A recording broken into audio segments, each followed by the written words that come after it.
Puedo dar la bienvenida acá en este escenario de la comunicación al ministro de Trabajo, a Luis Arturo Poveda. Señor ministro, desde la matriz de Televicentro le saluda Roberto Álvarez Vandenberg. Espero que tenga un buen día. Iniciamos en materia para conocer cuántos desempleados tenemos ya a esta hora en el Ecuador. Señor ministro, buenos días. Buenos días, Roberto, y gracias por la entrevista. A usted. Al momento tenemos registrados en el Sistema Único de Trabajo 132.125 contratos individuales de trabajo que se han dado por terminados, de los cuales corresponden por despido intempestivo 9.174, por la causal sexta del artículo 169 del Código del Trabajo 12.891, por acuerdo de las partes 73.904 y por otras causas determinadas en el Código del Trabajo. De eso, señor ministro, sector público, ¿cuántos son y cuántos son del privado? Bueno, de estos números que le he dado, los 132.125 corresponden al sector privado. Y en cuanto al sector público, tenemos aproximadamente 3.000 contratos ocasionales. ¿Cuántas terminaciones de contratos se han justificado en el causal de fuerza mayor o causa fortuito, señor ministro? Bueno, por causa fortuito, de acuerdo al numeral sexto del artículo 169, que es una causa legal para terminar un contrato individual de trabajo, se está verificando justamente a través de los señores inspectores del trabajo a efectos de determinar si efectivamente pues esa causal sexta del 169 del Código del Trabajo se la ha aplicado debidamente. Y luego pues se levanta el acta correspondiente. Además de aquello, el inspector de trabajo solicita la documentación para determinar si los empleadores cumplen con sus obligaciones que les corresponden. Y si no tienen en su momento la documentación requerida, le otorga un término de 5 días para que la presente. Luego se revisa esta documentación y, de ser el caso que no cumplan con una de las disposiciones determinadas en el artículo 42 del Código del Trabajo, que son las obligaciones que tiene el empleador para con el trabajador, se procede de inmediatamente a hacer un trámite administrativo para imponer la multa correspondiente, puesto que la misión del Ministerio del Trabajo es controlar el fiel cumplimiento de las obligaciones con respecto a los trabajadores. Señor ministro, ¿derechos a qué tiene el trabajador que es desvinculado por estas causales? Bueno, el derecho que tiene el trabajador en el evento de que se lo despida intempestivamente, tiene derecho a que el empleador sea condenado al pago de una indemnización en favor del trabajador, que va de 3 meses hasta 25 meses, al igual que tiene que pagársele el 25% de la remuneración por cada año de servicio sin límite de tiempo de trabajo. Además, en el evento que se termine la relación laboral por despido intempestivo y el trabajador tenga 20 años y menos de 25 años, tiene además el derecho a la jubilación patronal proporcional. Y en el caso, asimismo, que el trabajador sea una persona con discapacidad, además de todas las indemnizaciones que establece el artículo 188 del Código del Trabajo, tiene que ser condenado también al pago de 18 meses por ser una persona con discapacidad, conforme así lo determina el artículo 51 de la Ley Orgánica de Discapacidad. Y de esos 18 meses tiene que ser el mejor del sueldo percibido durante el tiempo que ha prestado sus servicios lícitos y personales para su empleador. En cuanto al numeral sexto del artículo 169 del Código del Trabajo, por ser una causal legal para terminar un contrato individual de trabajo, no genera esta indemnización. Solamente tiene que pagarse los haberes que están pendientes. Nada más, no, inclusive este tipo de terminación de contrato de trabajo no genera ni siquiera la bonificación por desahucio. De ahí que tiene que esta causal ser bien aplicada, toda vez que se habla de caso fortuito o fuerza mayor, que imposibilite el trabajo. Eso es muy importante tener en cuenta, que imposibilite el trabajo, como ser un terremoto, un incendio, una guerra, una plaga de campo o cualquier otro acontecimiento que no se pudo prever y que previsto no se lo pudo evitar. Entonces, en eso hay que tener mucho cuidado, que el empleador tiene que aplicar para la aplicación de esa causal sexta del artículo 169 del Código del Trabajo. Yendo a eso mismo, señor ministro, hay quejas de eso. ¿Qué acciones está tomando el ministerio justamente para precautelar y proteger los derechos del trabajador?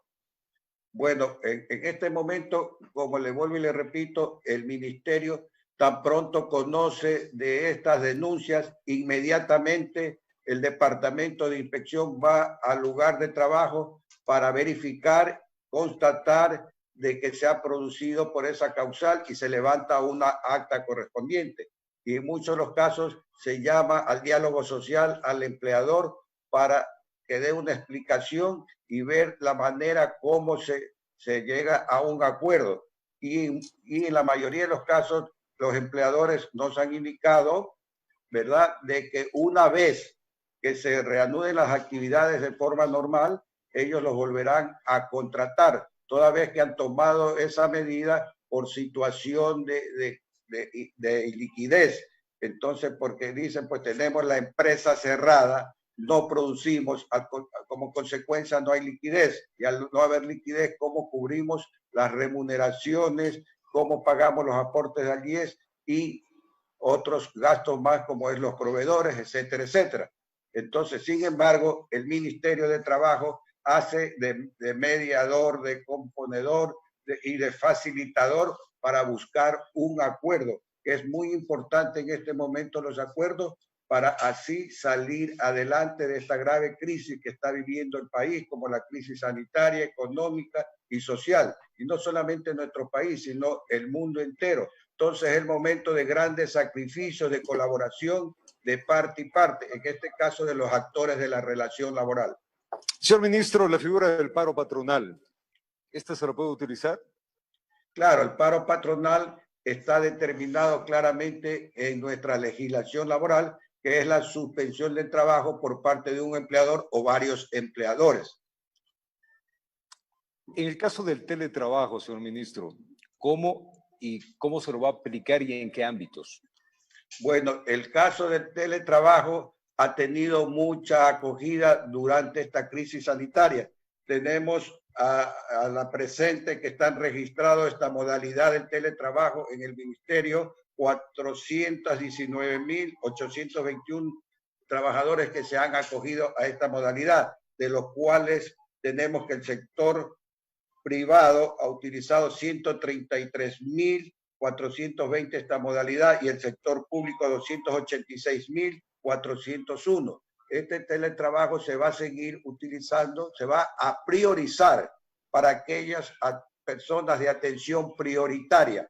Esa es la disposición que se ha dado a través de los acuerdos ministeriales. Señor ministro, en esto del teletrabajo se está preparando un reglamento, algo para tener claro tanto para el patrono como para el empleador. Bueno, el teletrabajo se encuentra incorporada en el proyecto de ley de apoyo humanitario que ha aprobado la Asamblea Nacional. Proyecto de ley de apoyo humanitario que se encuentra en este momento en manos del señor presidente de la República, por así determinar nuestra constitución política de la República, para efectos que le ponga el ejecútese o el veto. Y luego, pues, de ser aprobada esta ley, una vez que ya pase al registro oficial, será ley de la República y como consecuencia pues se dictarán los reglamentos correspondientes para la fiel aplicación de la ley. Pero ya se está trabajando en eso, justamente usted habló de grandes. Se está trabajando en eso exactamente porque el señor presidente está dentro del plazo que le determina la norma constitucional. Señor ministro, hablando de eso, el gobierno ha indicado en proyección que hasta finales de año se perderían 500.000 empleos, una cosa sumamente grave. ¿Qué está haciendo su cartera de Estado para evitar esto? Bueno, nosotros como Ministerio de Trabajo estamos activando en el día a día los diálogos sociales a efectos de mantener reuniones tanto con el sector de los trabajadores como el sector de los empresarios para fin de lograr que se evite la terminación de estos contratos de trabajo. Y como vuelvo y le repito, sí hemos tenido respuesta favorable, en el sentido de que van a volver a ser contratados estos trabajadores que por una u otra causa han terminado la relación laboral. Pero en ese tiempo, ¿qué van a hacer los trabajadores, señor ministro? Porque hablamos que una reactivación no se va a dar en un mes, se va a dar una activación quizás, en mejor de los casos, 6 meses.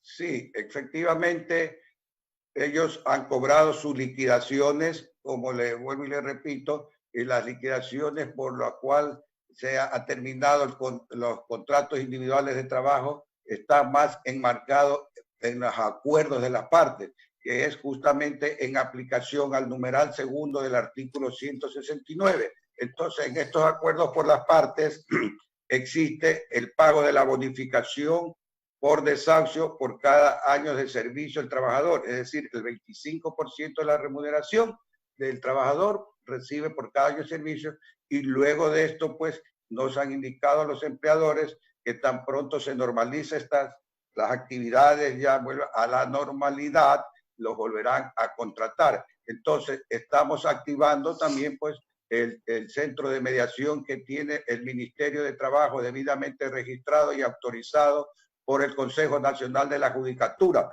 a efecto que todos estos acuerdos queden plasmados dentro de una acta, con lo cual tendría valor legal y eficacia jurídica dicho instrumento. Señor ministro, yendo a eso mismo, ¿cuántas denuncias ustedes están atendiendo en estos días? Porque usted me dice que les están pagando. Bueno, ¿cómo verificar cuántas denuncias efectivas? Yo le doy una. Nosotros presentamos de un empleado que estuvo laborando 20 años en una empresa, entre 18 y 20 años, y su liquidación fue de $400. Entonces, ahí debe haberse aplicado el numeral sexto del artículo 169 del Código del Trabajo. ¿Pero es legal eso? Bueno, la ley como tal está vigente. Lo importante es que el empleador tiene que saber aplicar esa disposición, porque en el caso que no la aplique tal cual como está en la norma legal correspondiente, esa liquidación puede ser impugnada en su momento por el propio trabajador y determinarse de que no ha sido bien aplicada por parte del empleador. En su momento podría un juez de derecho mandar a pagar el despido intempestivo. Pero ¿cómo, señor ministro, a ver, cómo saber que es justo lo que le están entregando? ¿A usted le parece que un empleado de 20 años le entreguen $400? Por supuesto, porque ese tipo de terminación de contrato individual de trabajo no genera ningún tipo de indemnización, ni siquiera la bonificación por desahucio. Entonces, eso es muy importante que conozca la ciudadanía. Entonces, lo que tiene que hacer en su momento el inspector, investigar, levantar el acta correspondiente, y si él no está conforme con esa liquidación, impugna ante la función judicial, ante un juez de trabajo. Pero sin embargo, nosotros como Ministerio de Trabajo estamos haciendo de moderadores para buscar un acercamiento entre el empleador y el trabajador y buscar un acuerdo que sea satisfactorio para las partes. Ministro, ¿cuántas denuncias tienen de esto en el ministerio? ¿Y con cuántos empleados que están hecho cargo en este momento de los diferentes casos? ¿Vamos a lograr? Denuncias tenemos 2.144. Entre denuncias por terminación de contratos individuales de trabajo y también por seguridad y salud en el trabajo. Recordemos que el reglamento de seguridad y trabajo hoy por hoy es la vida de los trabajadores. Entonces nosotros estamos haciendo un estricto seguimiento para que se cumplan con todos los protocolos de bioseguridad y en especial el reglamento de seguridad y salud en el trabajo. ¿Cuántos inspectores tiene el Ministerio de Trabajo para esto, señor ministro?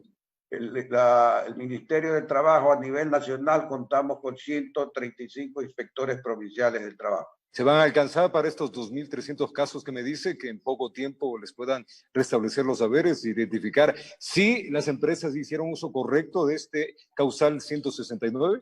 Bueno, estamos trabajando día a día haciendo las respectivas inspecciones. Estamos asimismo verificando el cumplimiento de las obligaciones de los empleadores, que eso es muy importante porque tenemos que nosotros velar y cuidar por los derechos de los trabajadores, que es la parte más débil de la relación Sin duda. laboral por norma constitucional y por norma legal.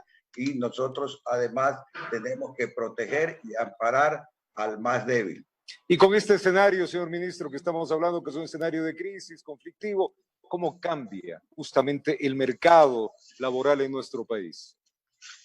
Bueno, con esta situación el mercado laboral está deprimido, pero también debemos recordar y hacer hincapié de que el gobierno nacional tiene un programa que se llama Reactívate Ecuador, un programa que cuenta con más de 1.150 millones. ¿Con qué fin? Con el fin justamente de cubrir las nóminas, así como los costos operativos de las micro, pequeñas o medianas empresas, a través de un crédito que lo puede realizar en el Banco del Pacífico con un interés de hasta el 5% a 3 años plazos y 6 meses de gracia. Recuerde usted que una de las grandes preocupaciones del gobierno nacional es justamente sostener el empleo, así como también sostener a las empresas. Y este gobierno lo ha enunciado a través del señor presidente de la República en su informe a la Asamblea Nacional, que el último año de su gobierno se va a basar en 4 ejes. Primero, salud. Segundo, alimentación, empleo y dolarización. Entonces, clarísimo, señor ministro, clarísimo. Pero, a ver, volvamos al tema de los acuerdos que usted tanto habla y que el gobierno nacional también habla entre trabajadores y empleadores. Ok, vamos a llegar a un acuerdo. ¿Se debe registrar en el Ministerio de Trabajo? Sí, los acuerdos que llegan, que se suscriben entre trabajador y empleador, por supuesto que tiene que ser conocido por el Ministerio de Trabajo a fin de verificar el fiel cumplimiento de la ley.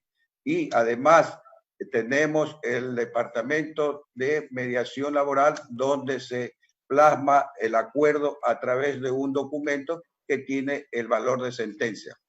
¿Estos acuerdos tienen que ser, señor ministro, en base al sueldo mínimo o le proponen, vamos a ponernos a un caso, le proponen más bajo el sueldo mínimo? Bueno, no se puede violentar la remuneración de los trabajadores, toda vez que la remuneración de un trabajador es intangible e irrenunciable. Cualquier acuerdo que se realice con el trabajador se lo debe realizar en base a su última remuneración percibida y bajo ningún concepto se puede aceptar ni el ministerio prestarse a que se le rebaje una remuneración al trabajador, porque eso sería violentar una norma constitucional y una norma legal. Pero vamos a tomar el caso de una empleada doméstica. ¿Qué sucede con ellos? Bueno, las empleadas domésticas tienen el mismo tratamiento de un trabajador en general. Recuerda que las empleadas domésticas tienen el salario básico unificado, igual que un mismo trabajador en general, $400 mensuales, más 13ª remuneración, 14ª remuneración, fondos de reserva, vacaciones, afiliación al Instituto Ecuatoriano de Seguridad Social.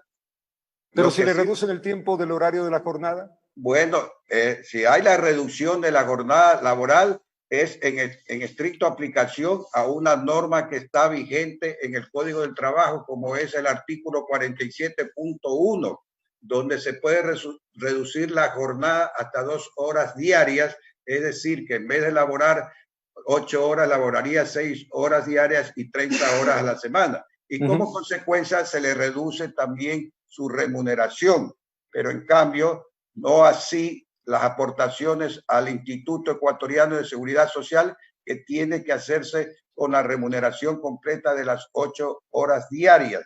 Entonces, en esta situación de emergencia, porque es una situación de emergencia que se utiliza este tipo de reducción, que tiene una duración de hasta 6 meses, pero tiene que ser de mutuo acuerdo entre trabajador y empleador, ¿verdad? Si no hay acuerdo, no puede haber reducción de la jornada.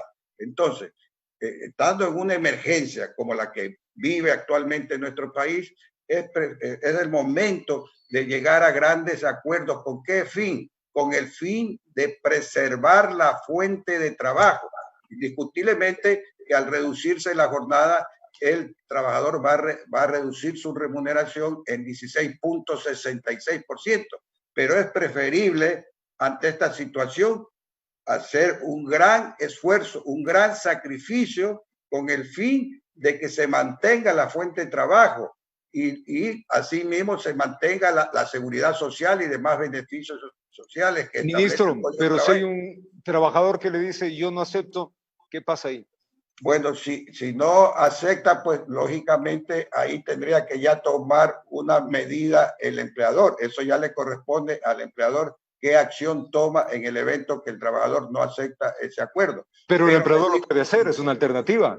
Claro, porque yo le digo que en la práctica el trabajador está consciente de la realidad que vive el país. Sin duda. Entonces, y él conoce las necesidades por las que está atravesando su empresa. Por consiguiente, sí se llega a ese acuerdo, porque el trabajador dice, bueno, esto es una medida emergente, es por 6 meses, entonces yo prefiero tener mi puesto de trabajo, tengo mi seguridad social, tengo mis otros beneficios que establece la ley, a cambio pues de mantener mi trabajo y no perder justamente el empleo, que es lo que más cuida el trabajador en estos momentos. Para ser claro, señor ministro, esa es la opción que tiene el empleador. O sea, él sabrá qué hacer ese momento que un empleado le diga, no me cojo.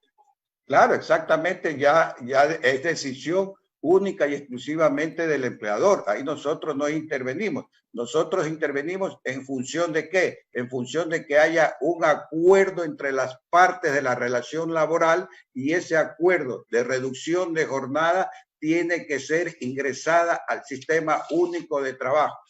¿Qué es esta jornada especial de trabajo, señor ministro?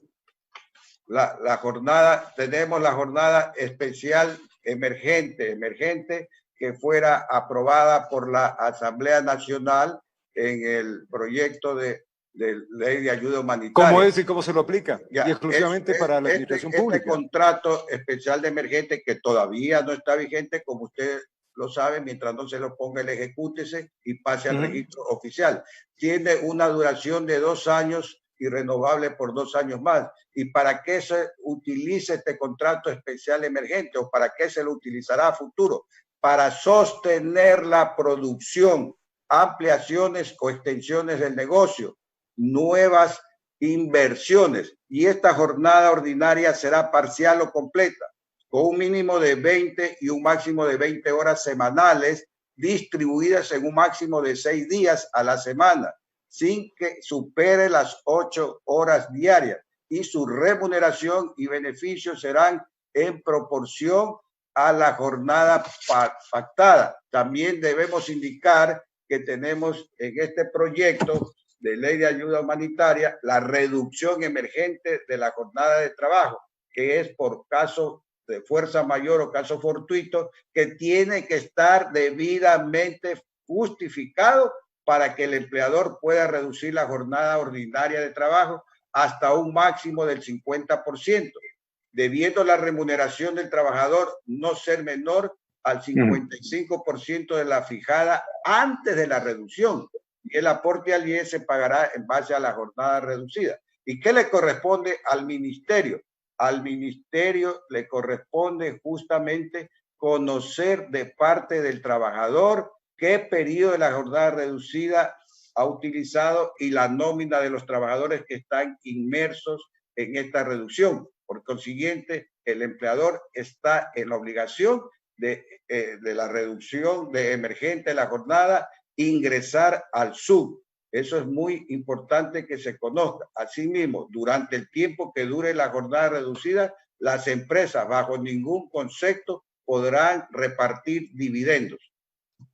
Señor ministro, agradecerle muchísimo, desearle un buen día para usted y un buen fin de semana. Gracias por estar acá en nuestra señal y contarnos todas estas inquietudes que teníamos. Que la pase bien, señor ministro. Gracias a usted, Roberto, por la invitación y siempre a las órdenes. Lo propio, señor ministro. Luis Arturo Poveda, el ministro de Trabajo, estuvo acá en nuestra señal.